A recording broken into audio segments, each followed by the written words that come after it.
Agora nós vamos dar início a esse molde com a cola quente, tá? Isso aí a gente usa o plástico mais grosso, tá? O mais grosso que tiver, ele não é tão fino como os outros, porque se for muito fino o plástico, a cola quente ela começa a enrugar. Na hora que você começa a colocar no plástico, querer trabalhar, começa a enrugar. E esse daí, o mais grossinho, ele não enruga, tá? E a gente não faz com a base, nessas bases mais firme, muito duro, porque senão na hora de desenformar fica difícil. Então, por isso que a gente faz nesses plásticos aí, tá bom? Pode ser também, eu já fiz naquele plástico da pastinha de documento, mas ela deu uma envergadinha, eu não gostei. Mas tudo é teste, tá? Se você quiser testar, às vezes você tem um plástico melhor.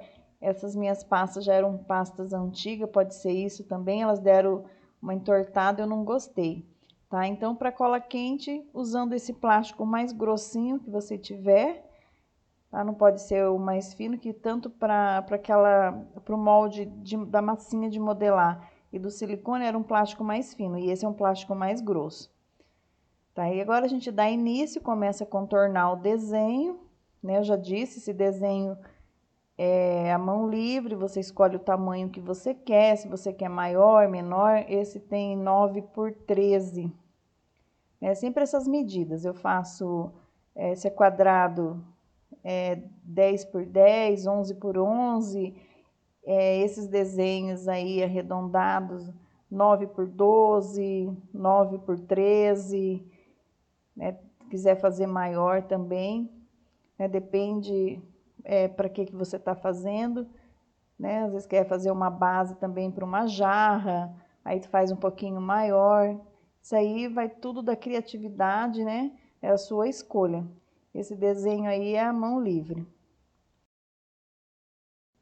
Eu passei para o outro lado do desenho para fazer a outra camada, porque essa camada de cola quente, a cola estava muito quente. Se eu viesse com ela já fazer a segunda camada, ela ia acabar, ela não ia ficar tão firme, né? Ela não ia ficar legal. Então, eu dei um tempinho fazendo o desenho do lado, né? Porque daí ela já deu uma esfriadinha, já fica mais firme para ela aguentar a segunda camada. E daí dá para você fazer intercalando assim. Faz uma camada num desenho, aí pula para o outro, que dela já dá um tempinho para ela dar uma esfriada, né? Dar uma secadinha, e daí terminando o outro, já volta a fazer essa camada normalmente.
Depois de terminar essa última camada, que você já tem o tamanho suficiente para o molde do teu porta-copo, aí fazemos igual fizemos nos outros moldes, né? Tanto de massinha de modelar como de silicone.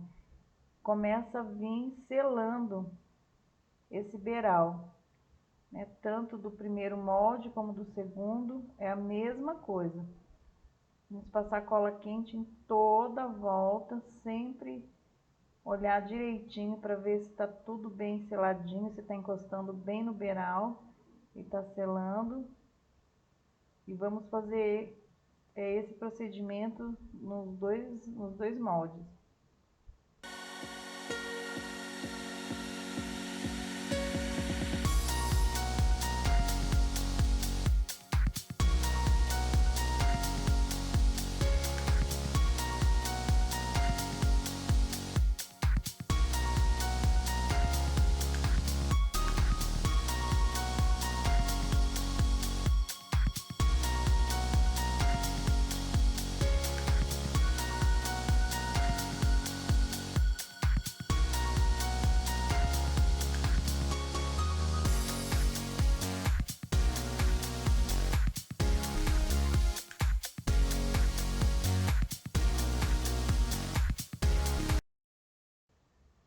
Terminei a última camada e a mesma coisa.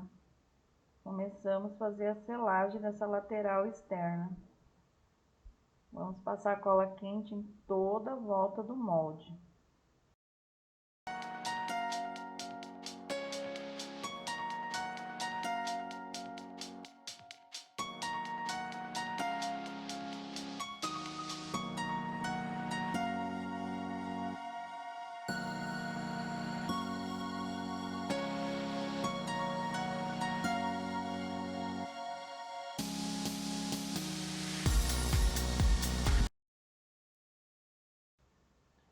Tô terminando de fazer a última selagem aqui do outro lado do porta-copo, tá? Daí já tá prontinho, questão de 30 minutos, já dá para derramar resina se quiser, né? E agora a única coisa é cuidar para tirar os fios que fica aí, que são esses fiozinhos secos da cola. Se tiver um fio mais grosso, cortar com estilete ou tesoura, né? Cuidar para não puxar forte, para não danificar, porque ele ainda tá mole.